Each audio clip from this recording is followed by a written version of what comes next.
Happy Thursday.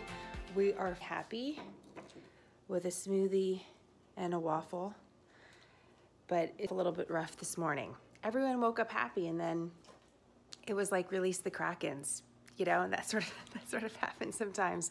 And there was a huge rebellion against authority. I had to send a lot of people to their room already. It's not even 8 o'clock in the morning. So there's a tie into the news.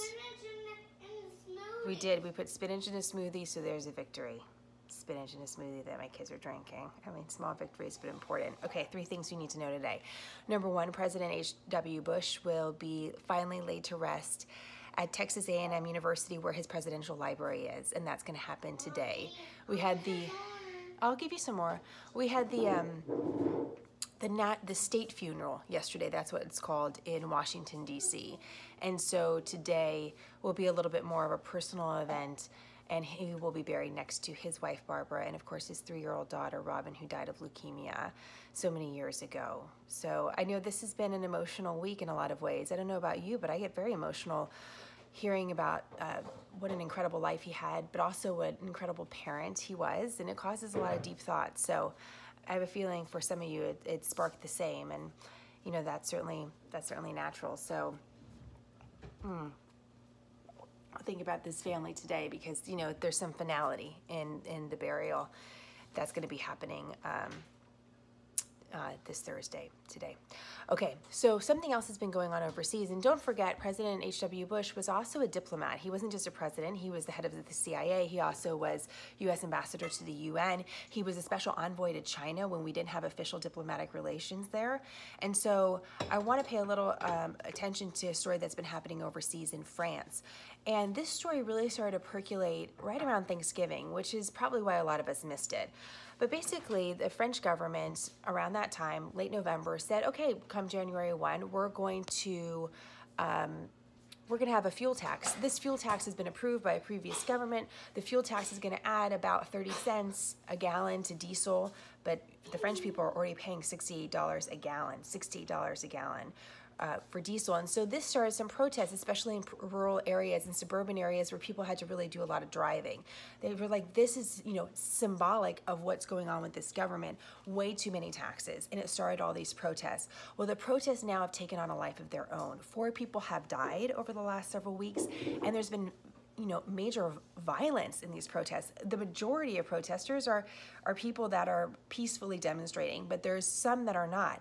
They defaced the Arc de Triomphe. I don't speak French, but they were looting stores in Paris. That really happened this weekend, and there's concerns now of more protests to come. So just yesterday, the president says, fine, we're going to take the fuel tax out of the budget in 2019. We're not doing away with it completely, but we're taking it away. The fuel tax, by the way, was the French attempt to try to discourage usage of fuel. It was a quote-unquote green tax, so it's a little controversial in certain areas. Some of the revenue went back to the government. Some of it was supposed to go to these, you know, environmental initiatives. Anyhow, the government says, fine, we're going to take away the fuel tax. The protesters are like, fine, but we're not going to stop protesting. This is about a bigger issue about the higher cost of living. This is about government misuse of power. This is about something bigger. And so this is why we really have to watch this. It's the political crisis in many ways in France. But I want to place this in context of some bigger stories that we're also watching. Remember, there's a lot going on in the EU over the next 60, 90, 120 days. We have to think about it in big picture. The UK is trying to navigate an exit from the EU. You have Russia really creating a nuisance with Ukraine again, really pushing the boundaries about threatening the Ukraine and taking some of these sailors hostage and just causing issues, right? So we have to keep an eye on Russia. You have other protests popping up around Europe because of these protests in France. In Brussels, for example, there were protests that sort of mimicked what was happening in France.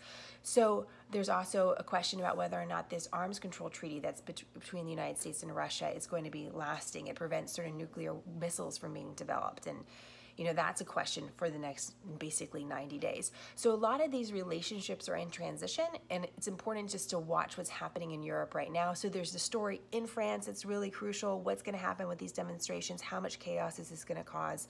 What's going to happen next with the French government under pressure? And then there's the bigger picture. What's happening with Europe overall? How stable is Europe, especially at a time when you have an insurgent Russia that's kind of pushing the boundaries, when you have a question about how powerful NATO is and how strong our union is. So I want you guys just to kind of keep it in mind in that way, kind of set it in that framework. And finally, here's the last story you need to know today, which is my favorite story. And it's out of UC Davis, California. We know that California just went through the deadliest, most destructive wildfires in the history of the state. And owners are actually finding their pets that have been badly burned. And they thought they lost their pets, but some of them are finding them.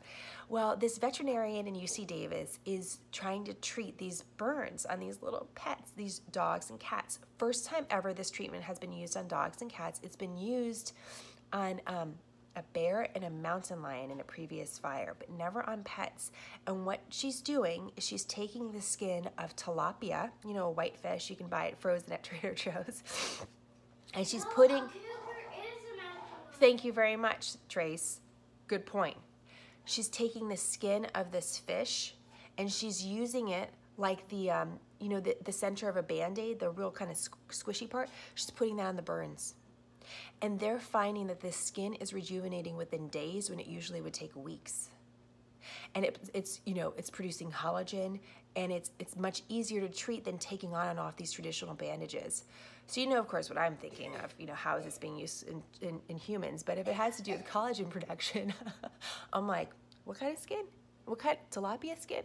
You could kind of put it, look, you know what Botox is. It's poison. People are injecting into their skin. You're telling me you could put tilapia on top of your head and it's going to produce collagen? I want to know about that. I don't know if that's the case, but I'm going to ask. And I requested an interview with UC Davis Veterinarian School to see if we can get a little more information on this, because it's the first time ever this is being used. They're finding a lot of success, and we should know more about it. Really interesting, right? Okay, so remember 3 things President H.W. Bush finally laid to rest today. You have a lot of turmoil happening in France that has to do with France, but also a bigger question about the EU. And you have this phenomenal, fascinating new treatment for burns on pets that's showing promising results, but we're going to need more information.